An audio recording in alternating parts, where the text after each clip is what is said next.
Roma, a finales del siglo III, después de Cristo. Un imperio que se extiende desde las arenas ardientes de Egipto hasta las montañas heladas de Britania, pero que por dentro se está desmoronando. Corrupción, guerras internas, usurpadores que se autoproclaman emperadores en provincias lejanas. La economía tambalea, las monedas se devalúan, el ejército exige cada vez más y el pueblo vive con miedo. Roma ya no es la potencia invencible que soñaba con gobernar el mundo para siempre.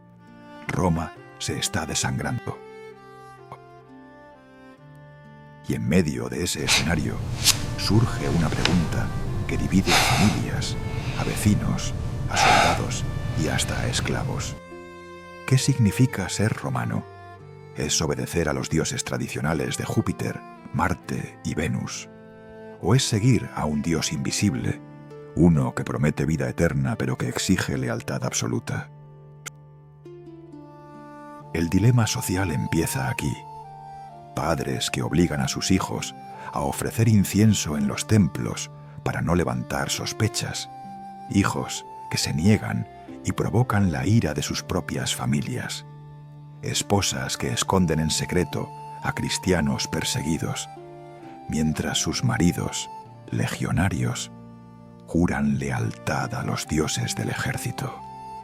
La persecución aún no ha explotado, pero la tensión ya se respira en cada callejón de Roma. El pueblo romano tiene miedo de perder su identidad. Los viejos dicen: si dejamos de honrar a los dioses, Roma caerá. Los jóvenes murmuran: tal vez esos cristianos tienen razón, tal vez hay algo más grande que el imperio. El choque no es solo religioso, es cultural, es familiar, es íntimo. Ahora imagina una ciudad como Nicomedia, una de las capitales de Oriente. Al amanecer, los mercados se llenan de voces, los olores de pan recién hecho y carne asada flotan en el aire. Pero también se oyen rumores.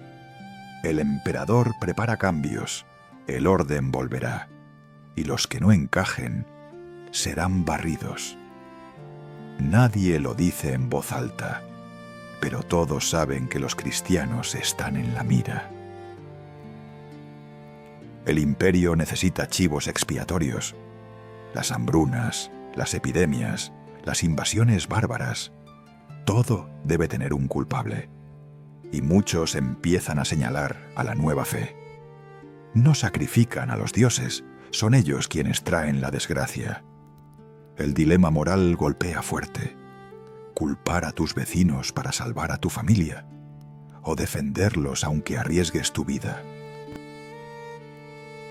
Entre los senadores se habla en privado de una solución radical: unificar al imperio bajo un mismo culto, un mismo orden. El caos no puede continuar. Y ahí es donde aparece la figura de un hombre que cambiará todo: Diocleciano. Pero antes de llegar a él, piensa en esto. Roma vive un momento de fractura social. El imperio que se creía eterno ahora depende de decisiones desesperadas.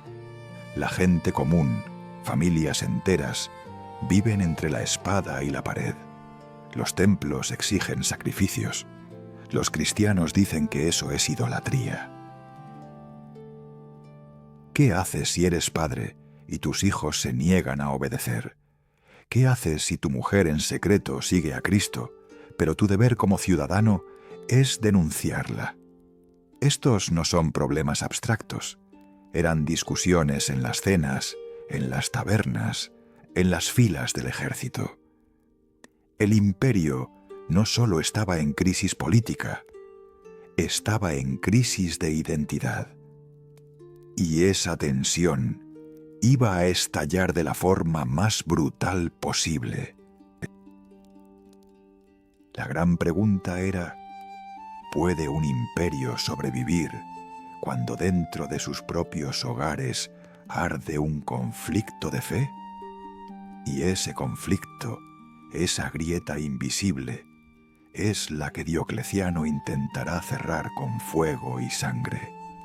Pero, ¿quién era ese hombre? Diocleciano no nació entre mármoles ni columnas de palacio. No era un aristócrata heredero de linajes antiguos, sino un hombre de orígenes humildes, hijo de una familia modesta en Dalmacia. Y quizá por eso, desde joven aprendió que el poder no se recibe, se arranca. Fue soldado antes que emperador, un hombre endurecido por el frío de las campañas militares y por la sangre derramada en las fronteras. Su ascenso no fue cuestión de fortuna, sino de inteligencia y una voluntad de hierro. Imagina su mente, un imperio gigantesco, tambaleante, a punto de caer bajo el peso de las rebeliones internas y las invasiones bárbaras. Cada provincia era un incendio, y él, como un general pragmático, sabía que apagarlo requería disciplina absoluta. Para Diocleciano, el caos era el enemigo, y en su cabeza se repetía una idea obsesiva. Roma debía volver a ser un cuerpo unido, un organismo donde todos los órganos obedecieran a un solo cerebro, el suyo. Cuando se convirtió en emperador, su proyecto fue claro: ordenar el caos a cualquier precio. Dividió el poder en la famosa tetrarquía, 4 emperadores para gobernar distintas regiones, pero todos bajo un mismo sistema. Quería evitar usurpadores, golpes de estado, traiciones. Quería que Roma funcionara como una máquina perfecta. Pero detrás de ese sueño había una sombra: el miedo constante a perder el control. Ahora piensa en el dilema social que esto generaba. Para imponer orden, Diocleciano debía uniformar. Y uniformar significaba recortar diferencias, eliminar lo que se desviara. En la visión del emperador, todos los pueblos del imperio debían compartir un mismo idioma oficial, un mismo sistema de leyes y, sobre todo, una misma religión pública. Porque para Roma, religión no era cuestión privada, era el pegamento político. Honrar a Júpiter y a los dioses no era creer, era obedecer. Negarse era un acto político, una traición al Estado. Y ahí aparece el problema: los cristianos. Una minoría creciente que decía: no sacrificamos incienso a los dioses, no juramos lealtad al emperador como a un dios. Eran como una piedra en el zapato de Diocleciano, un grupo que desafiaba la uniformidad que él soñaba. Imagina la frustración del emperador. Él, que había levantado un sistema para dar estabilidad, veía cómo esos pequeños grupos socavaban la base misma del orden. Para él, no eran simplemente religiosos testarudos, eran rebeldes sociales, peligrosos para la cohesión del imperio. Y eso, en tiempos de crisis, era imperdonable. Pero la cosa se volvía más íntima, más humana. Había consejeros en la corte de Diocleciano que le decían: los cristianos dividen a las familias. Si uno cree y otro no, surge la discordia en el hogar. Y si un soldado cristiano rehúsa sacrificar, pone en riesgo a toda su legión. La fe se convertía en un virus que infectaba los vínculos más sagrados para Roma: la familia y el ejército. ¿Y qué hacía un padre de familia romano en ese contexto? Si su hija se unía a los cristianos, debía decidir: ¿la protegía en secreto o la entregaba para salvar el honor de la casa? ¿Y qué hacía un general si descubría que entre sus hombres había soldados que oraban a Cristo en vez de a Marte? Si callaba, arriesgaba la disciplina. Si los denunciaba, provocaba resentimiento. El dilema atravesaba todo el tejido social. Diocleciano lo sabía, y en su mente, cada familia dividida era un reflejo del imperio dividido. No podía tolerarlo. Su sueño de orden absoluto chocaba de frente con la realidad de un cristianismo que crecía en silencio, en catacumbas, en casas privadas donde mujeres, esclavos y hombres libres se reunían para compartir pan y vino en nombre de un Dios invisible. Y aquí entra el morbo. En la corte se empezaban a difundir rumores. Se decía que los cristianos practicaban banquetes secretos, que bebían sangre, que cometían incestos llamándose hermanos y hermanas. Era la típica estrategia del poder, convertir al diferente en monstruo. Y cuanto más extraño parecía, más justificación tenía el emperador para aplastarlos. Pero hay algo curioso. Al principio, Diocleciano no era el más obsesionado con los cristianos. Era pragmático, incluso tolerante en comparación con otros. Él pensaba más en reorganizar el imperio que en persecuciones religiosas. Pero su esposa Prisca y su hija Valeria eran simpatizantes del cristianismo. Imagina esa tensión. El emperador, que soñaba con un imperio uniforme, tenía en su propia casa una grieta. Sus mujeres lo admiraban, lo apoyaban, pero también se acercaban al Dios que él consideraba un peligro. ¿Qué haces cuando en tu propia familia se refleja la división que quieres erradicar en todo el imperio? Ese era el dilema íntimo de Diocleciano. Y lo que comenzó como un proyecto político terminó convirtiéndose en una guerra personal contra una fe que se infiltraba hasta en los muros de su palacio. El emperador quería orden, pero encontró resistencia en el lugar menos esperado, en las casas, en las familias, en los corazones. La semilla del conflicto estaba plantada.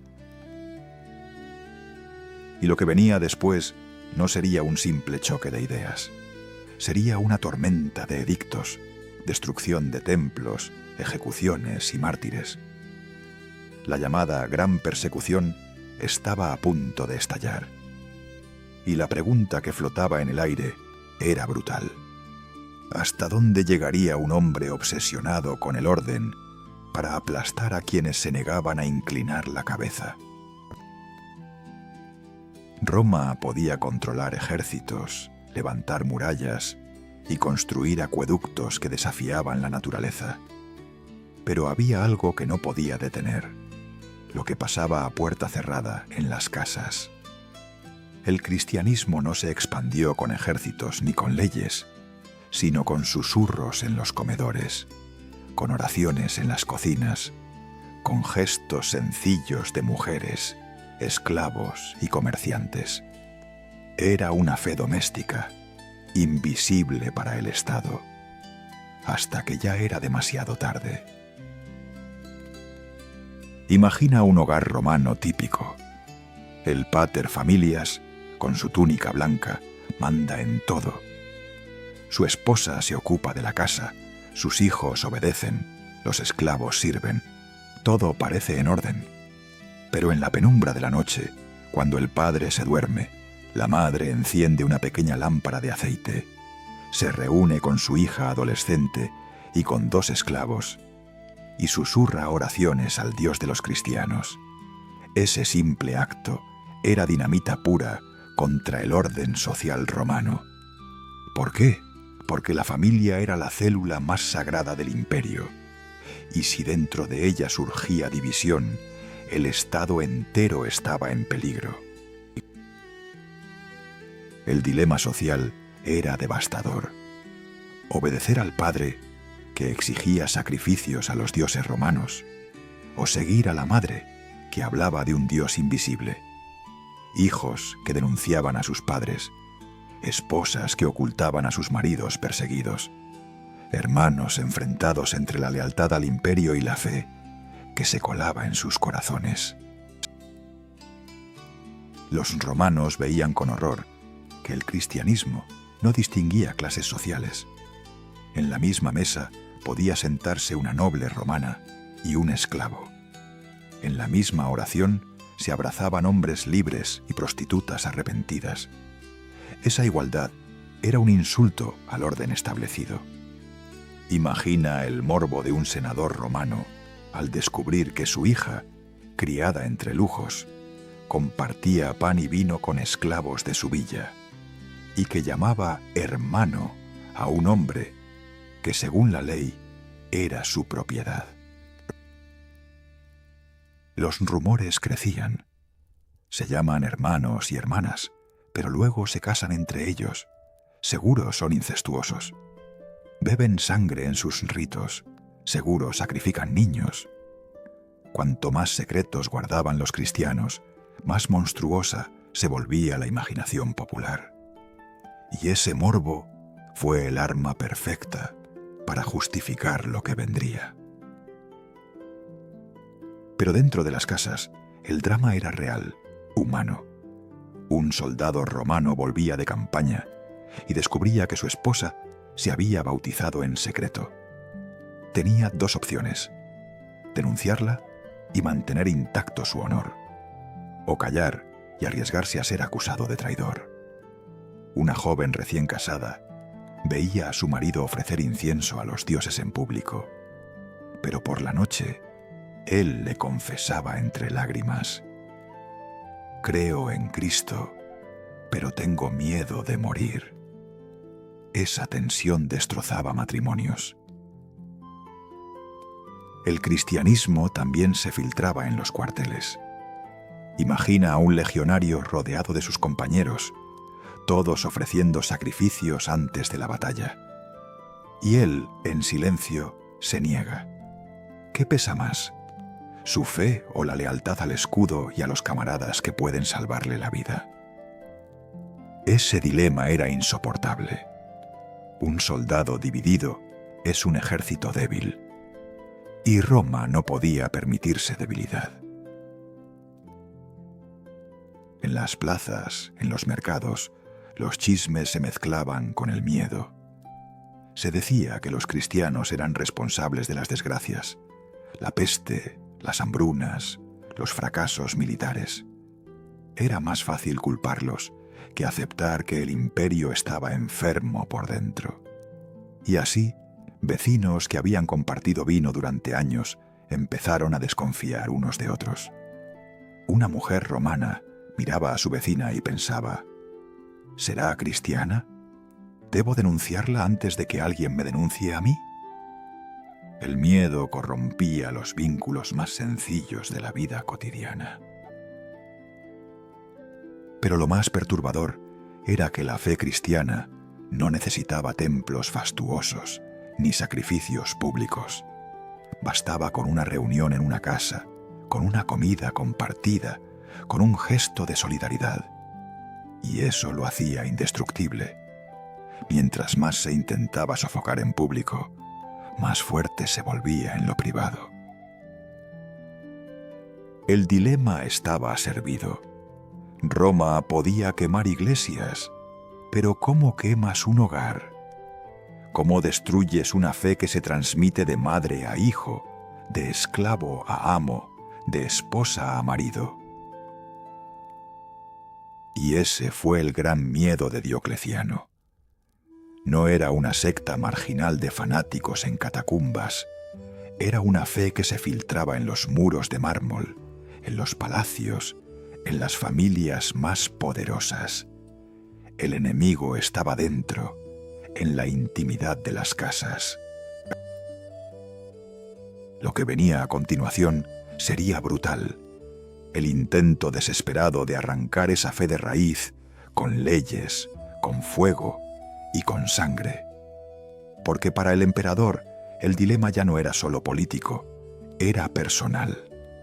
Si no lograba exterminar al cristianismo, el orden que había construido se derrumbaría como un edificio podrido desde dentro. Y así, Roma pasó de la sospecha al ataque. El año 200-303 marca el inicio de una de las etapas más oscuras del imperio. Diocleciano, presionado por sus consejeros más radicales, firma el primero de sus edictos contra los cristianos. Con tinta negra y la autoridad absoluta de su sello, convierte en delito lo que hasta entonces era costumbre tolerada: reunirse para rezar, poseer escrituras sagradas, levantar iglesias. El cristianismo pasa de ser sospechoso a convertirse en enemigo oficial del Estado. El primer edicto ordena la destrucción de todos los lugares de culto cristiano. Soldados irrumpen en casas que servían de iglesias, arrancan tablillas, quiebran copas de comunión, arrancan pergaminos. No basta con clausurarlos, los queman públicamente para dar un mensaje de terror. El fuego devora Biblias, paredes, altares improvisados. El imperio quiere que quede claro: ninguna palabra del nuevo Dios sobrevivirá. Poco después llega el segundo golpe. Todos los funcionarios cristianos pierden su cargo y son expulsados de la administración.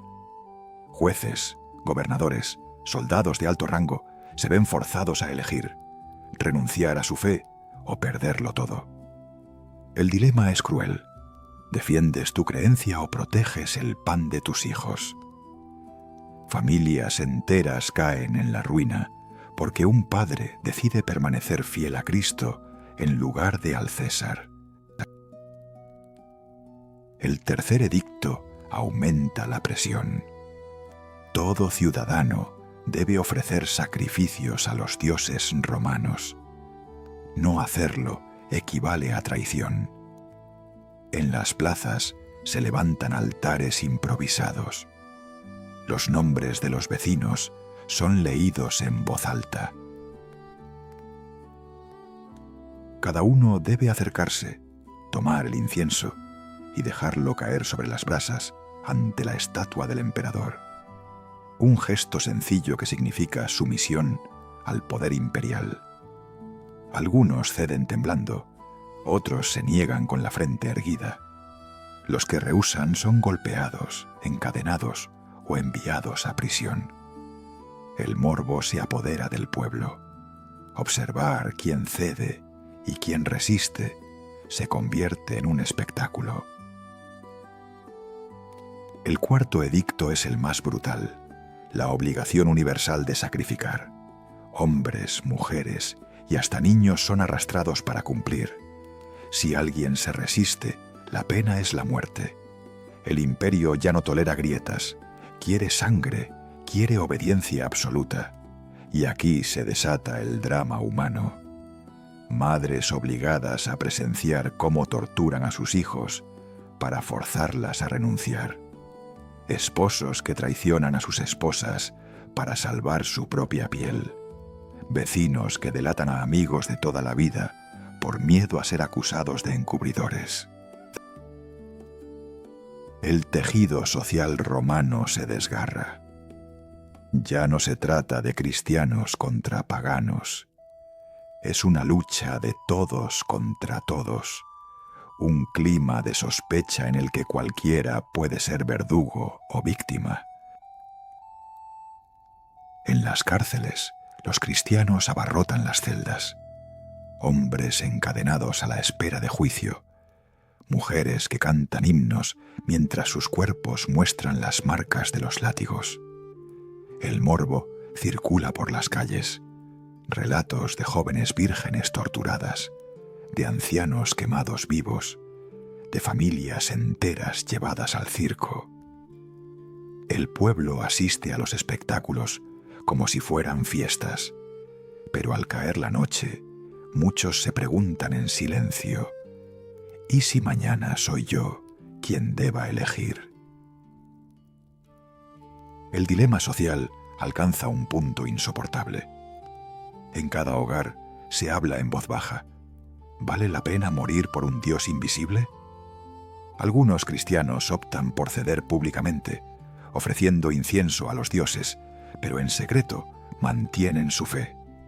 Son los llamados lapsi, los caídos. La comunidad se divide. ¿Merecen perdón o deben ser expulsados? La persecución no solo enfrenta a cristianos y romanos, también desgarra a la propia Iglesia. En las cortes judiciales, los jueces enfrentan sus propios dilemas. Algunos simpatizan en secreto con los cristianos y buscan retrasar procesos, dar segundas oportunidades, cerrar los ojos. Otros ven en la persecución una oportunidad de ascender, de demostrar su lealtad al emperador, aplicando castigos ejemplares. En ambos casos, el precio lo pagan los acusados. Diocleciano cree estar devolviendo la unidad al imperio, pero lo que en realidad logra es sembrar un terror generalizado que debilita la confianza entre vecinos, amigos, incluso dentro de las familias más sólidas. El poder imperial entra en los hogares y obliga a cada persona a elegir entre obedecer al Estado o seguir la voz de su conciencia. Y sin embargo, la fe no se extingue. Con cada mártir ejecutado, con cada mujer desnudada en público, con cada niño arrancado de los brazos de su madre, el cristianismo gana una nueva semilla de resistencia. Roma quema templos, pero no puede quemar las historias de los que mueren cantando. El fuego no borra las lágrimas de quienes recuerdan. Los edictos de Diocleciano se convierten en la gran maquinaria del terror, pero al mismo tiempo abren una grieta que no volverá a cerrarse, la de un imperio que en su intento de destruir una fe, la fortalece hasta hacerla indestructible. El siguiente capítulo nos lleva al corazón de esa herida, el precio pagado por madres, hijos y familias enteras que se convirtieron en mártires de una causa que Roma no supo comprender. Las persecuciones de Diocleciano no se escriben solo en edictos o inscripciones de mármol, sino en carne desgarrada, en lágrimas derramadas en público, en familias rotas por decisiones imposibles. El imperio quería obediencia, pero lo que consiguió fue un teatro sangriento de dilemas íntimos. En los mercados se escuchaban nombres de mártires como rumores prohibidos. Felicidad, madre de varios hijos, conducida a la arena mientras el más pequeño lloraba llamándola. Los soldados la golpeaban para que negara a su Dios, pero ella permanecía firme. El morbo del público se mezclaba con la compasión. Ver a una mujer joven enfrentarse a bestias salvajes mientras sus hijos miraban desde la multitud era un espectáculo que dividía las entrañas. ¿Era valentía o locura? El dilema quedaba clavado en cada espectador.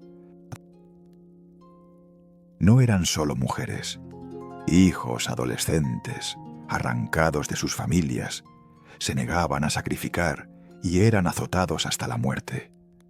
Padres romanos lloraban de rabia, no solo por perder a sus hijos, sino porque ese desafío público manchaba el honor de la casa. ¿Qué pesa más? ¿La lealtad a los dioses o el amor a un hijo? Un padre podía salvar a su descendencia con un simple gesto, unas pocas brasas de incienso sobre un altar, pero al hacerlo traicionaba todo en lo que ese hijo creía. Era un dilema tan cruel que destrozaba hogares enteros. Las cárceles se convirtieron en escenarios de resistencia. Mujeres embarazadas daban a luz en medio de celdas húmedas, sabiendo que ni ellas ni sus recién nacidos saldrían con vida. Esclavos cristianos eran obligados a denunciar a sus amos, y quienes se negaban sufrían torturas indecibles. uñas arrancadas, fuego en la piel, mutilaciones. Los relatos corrían de boca en boca, con un tono morboso que fascinaba y horrorizaba al mismo tiempo.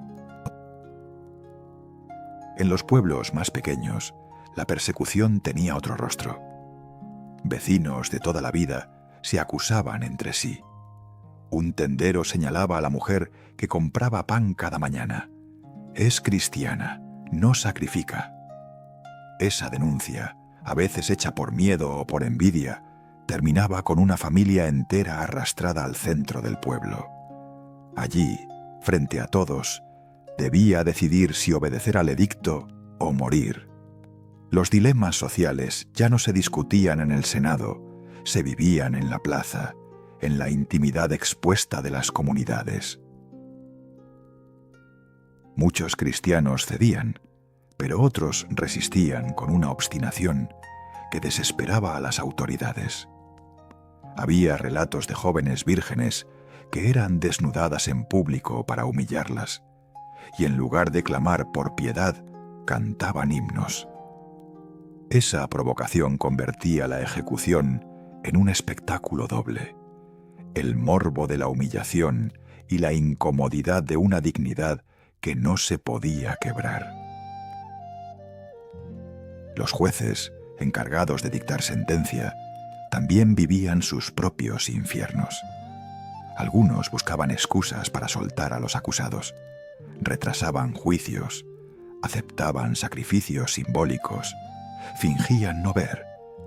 Pero otros se volvían fanáticos, convencidos de que Roma solo sobreviviría arrancando de raíz la fe. Los mismos jueces que en la mañana condenaban a decenas de cristianos, por la tarde cenaban con sus familias, sin poder borrar de la cabeza los gritos de mujeres y niños. El morbo se transformó en propaganda. Los rumores de cristianos torturados servían como advertencia. Mira lo que le pasará a tu familia si no obedeces. Pero también se convertían en semillas de resistencia. Cuanto más cruel era el suplicio, más fuerza ganaba la fe. Una madre que veía morir a su hijo por no sacrificar, encontraba en esa muerte una especie de triunfo espiritual, aunque sus lágrimas le desgarraran la garganta. En este escenario, el dilema social se volvía insoportable. Algunos cristianos traicionaban y eran marcados como lapsi. Otros permanecían firmes y morían como héroes.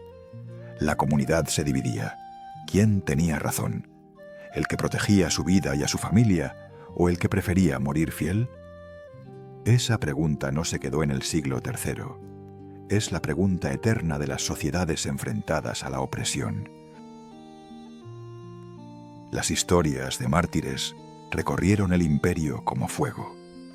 Mujeres devoradas por bestias en el circo, jóvenes atravesados por espadas, familias enteras quemadas vivas. Cada ejecución, que debía ser un acto de control, se convertía en un relato de resistencia que alimentaba la leyenda.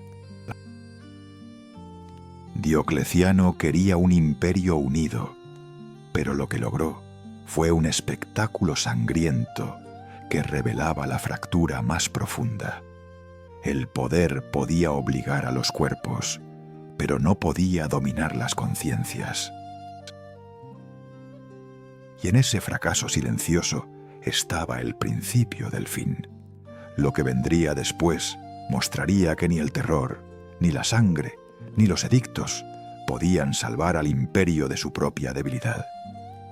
Roma había encendido hogueras para borrar una fe, pero terminó encendiendo algo más poderoso: la memoria. Las plazas se llenaron de cenizas de Biblias quemadas, de huesos calcinados, de gritos apagados por la espada. Y sin embargo, esas cenizas se transformaron en relatos que viajaban de ciudad en ciudad, de familia en familia, fortaleciendo la causa que el imperio pretendía destruir. Diocleciano soñó con orden absoluto, con un imperio que funcionara como un dios en la tierra. Sus edictos, sus leyes, su disciplina férrea buscaban moldear cada rincón de la vida, la política, la religión, la familia.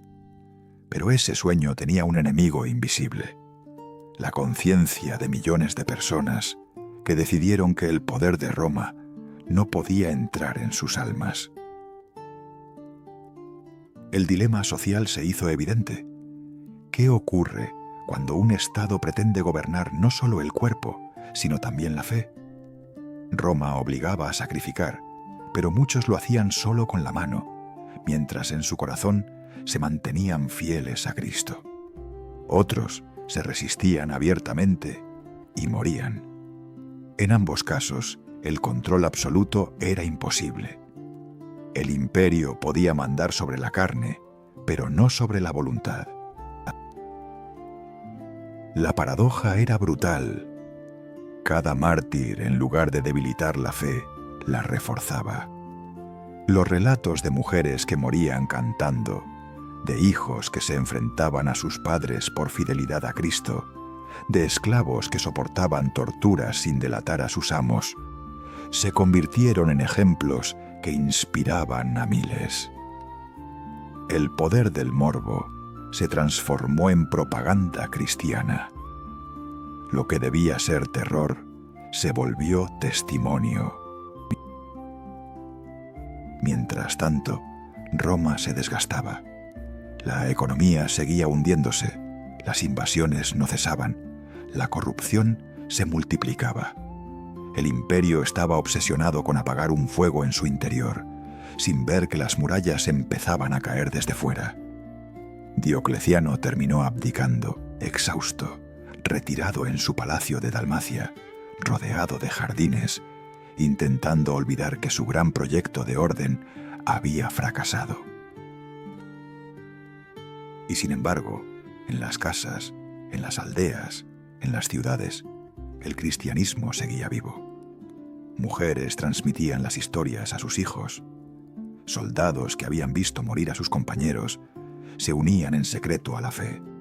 Comerciantes llevaban relatos de mártires junto con sus mercancías.